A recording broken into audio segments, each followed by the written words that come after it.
Assalamualaikum warahmatullahi wabarakatuh. Selamat pagi Ibu, nama saya Gita Ayu Pramani.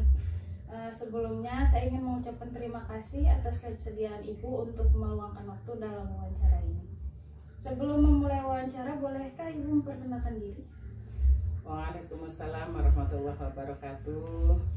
Perkenalkan, nama saya Tati Haryati dan pekerjaan saya ibu rumah tangga. Apakah Ibu berencana untuk berpartisipasi dalam pilkada serentak tahun ini? Ya tentulah harus berpartisipasi karena kita warga negara yang baik kan. Apa yang mendorong Ibu untuk berpartisipasi dalam pilkada ini, Bu?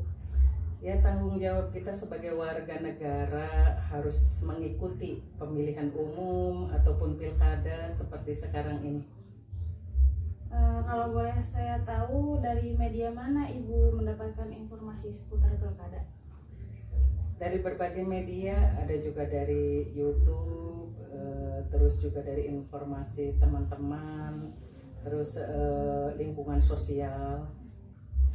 Menurut perspektif Ibu, kriteria apa saja sih yang perlu dipertimbangkan saat memilih calon bupati dan wakil bupati? Menurut saya background ya, satu mungkin pendidikan, kedua visi dan misi.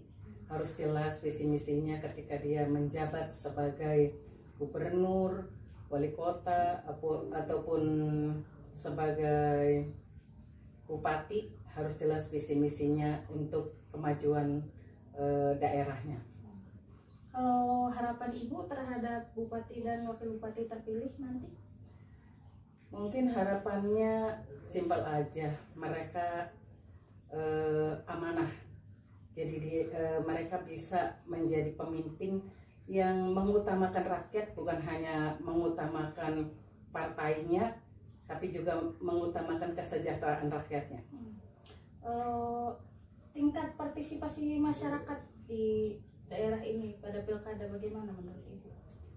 Sudah bagus sih, 95% mereka sudah berpartisipasi. Mungkin data-datanya kurang akurat karena dari tahun ke tahun kan ada perubahan.